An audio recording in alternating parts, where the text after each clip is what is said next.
Hello students, welcome back to Venkat Gorla Tutorials. In the previous video we discussed how carbon dioxide is transported. Let's now talk about oxygen hemoglobin dissociation curve or oxygen dissociation curve. Now what do you mean oxygen dissociation curve definition? A graphical representation of relationship between partial pressure of oxygen and percentage saturation of hemoglobin with oxygen is called oxygen dissociation curve. The oxygen dissociation curve is usually S in shape or sigmoid in shape.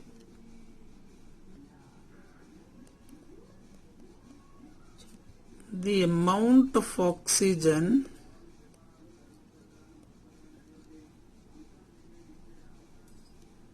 that can be bind with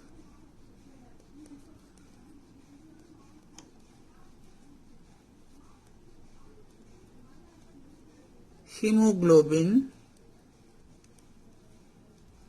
is determined by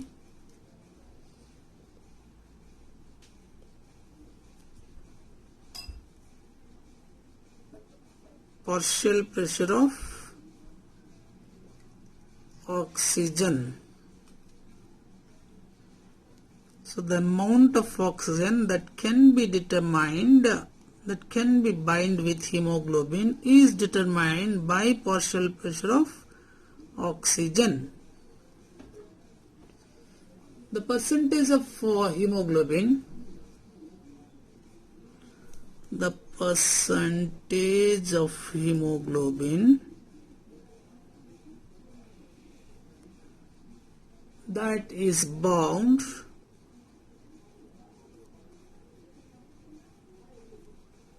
with oxygen,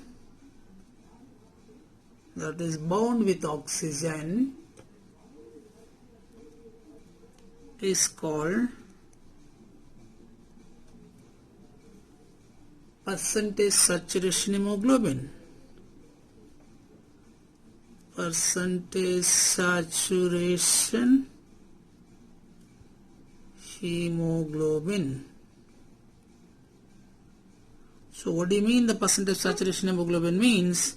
The percentage of hemoglobin that is bound with oxygen is called percentage saturation hemoglobin.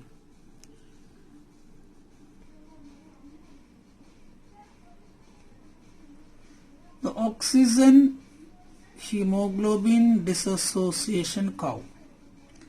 It's shown in the figure. In x-axis and y-axis, we are taking percentage saturation hemoglobin in y-axis and a partial pressure of oxygen in millimeter of mercury in x-axis. Here the hemoglobin dissociation curve is S in shape or sigmoid in shape. There are three lines. The one is a green line, is a normal oxygen dissociation curve.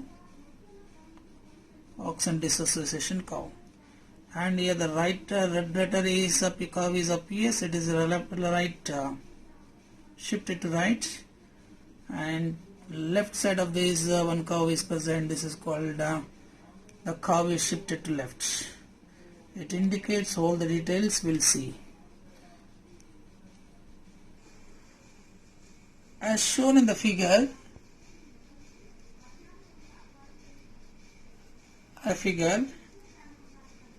as shown in the graph, hemoglobin gets saturated to about 50%. Hemoglobin gets saturated about 50% when partial pressure of oxygen is 25. And the partial pressure of oxygen is 25.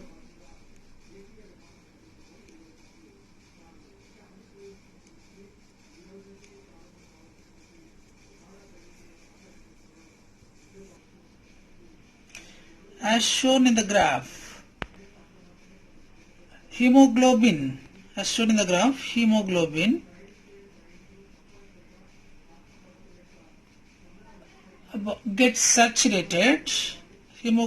saturated about 50%,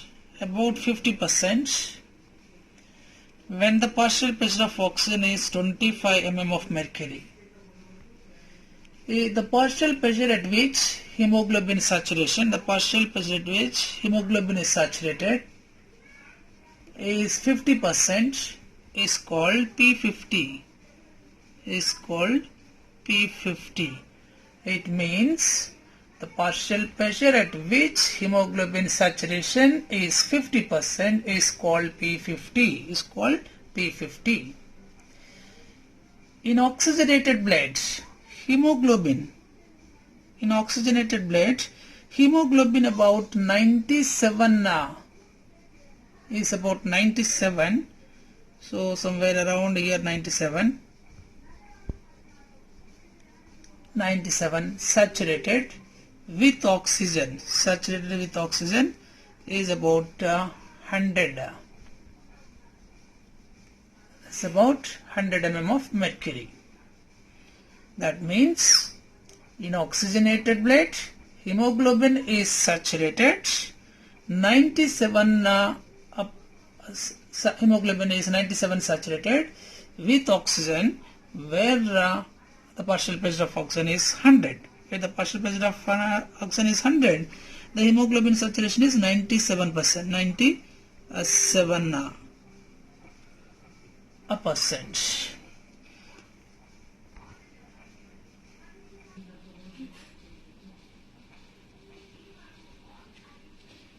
Deoxygenated blood, in which partial pressure of oxygen is 40.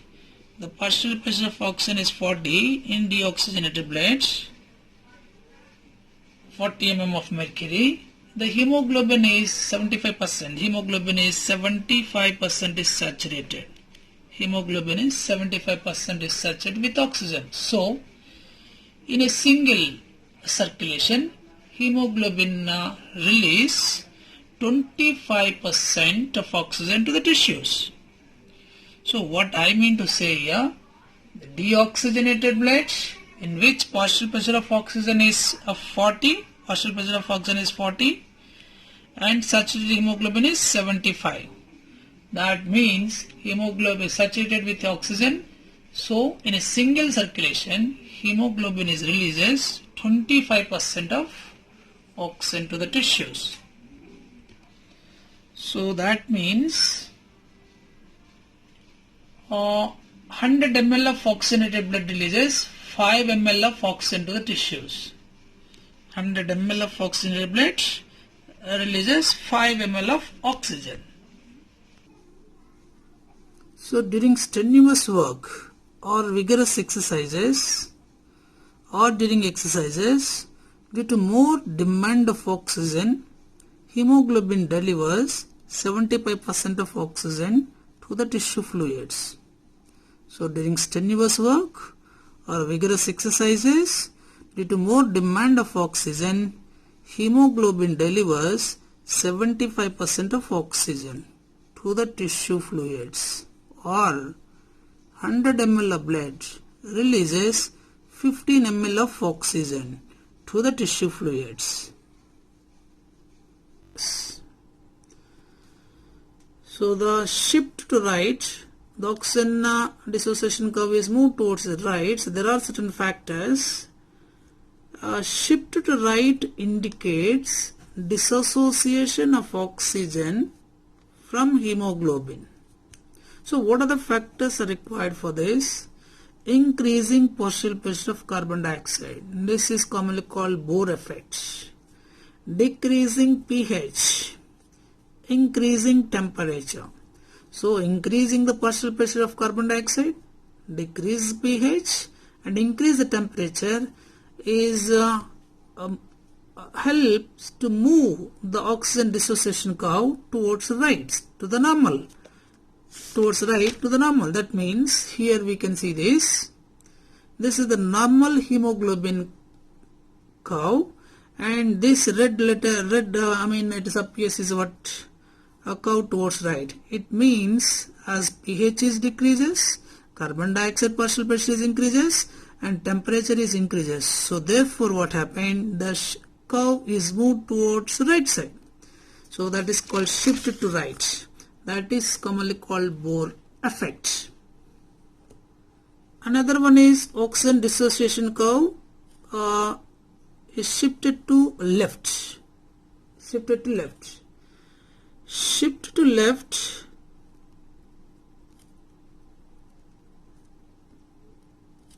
This indicates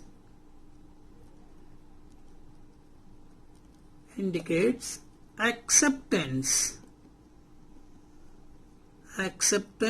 or association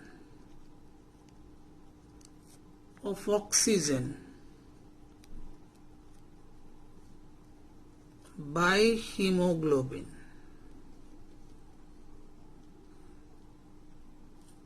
When ODC curve is moved towards left, it indicates that acceptance or association of oxygen by hemoglobin. Now, what are the factors required? So the factors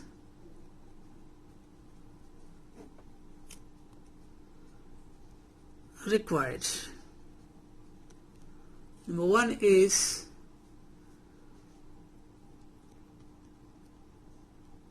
decrease partial pressure of carbon dioxide,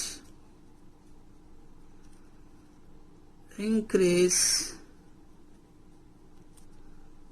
pH, and decrease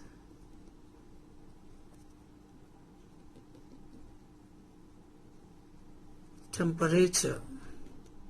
This is quite opposite to shift to right. So what are the factors that do requires means? Number one is decrease partial pressure of carbon dioxide, increase pH, and decrease the temperature. Or shift to left, I mean this is what the normal hemoglobin dissociation curve. This is left side, this is right side, and it is what curve shifted to left. So this is the factors required for this. Increase the pH, decrease the partial pressure of carbon dioxide, decreases the temperature. So therefore the curve is moved towards the left side of the normal dissociation curve. So another important point is Bohr effect. Carbon dioxide on being released in blood react with water, so CO2 is react with water to form carbonic acid. This carbonic acid is dissociate into H plus and bicarbonate ion. Because it is unstable, so it is dissociate hydrogen ions and bicarbonate ions. Released hydrogen ions lowers the pH of blood. Normally what is the pH of blood? 7.8. So release H plus ions lower the pH of blood and induce dissociation of oxyhemoglobin to give up more oxygen. This phenomena is known as a Bohr effect.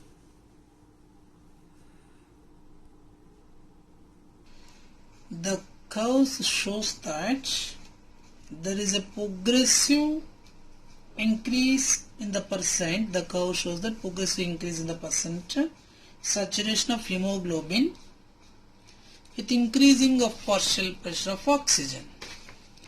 Now very important points from this video. At 50% saturation of hemoglobin is that the partial pressure of oxygen is 25. If 75% of hemoglobin is saturated, at 40% of partial pressure of oxygen. If 97% of saturated hemoglobin saturation, at 100% of partial pressure of oxygen. So the three important factors we need to be remember very careful. Many of times they are asking in what exams, either AIMS or JIPMER and NEET. If you like this video, please share and subscribe my channel. Thank you.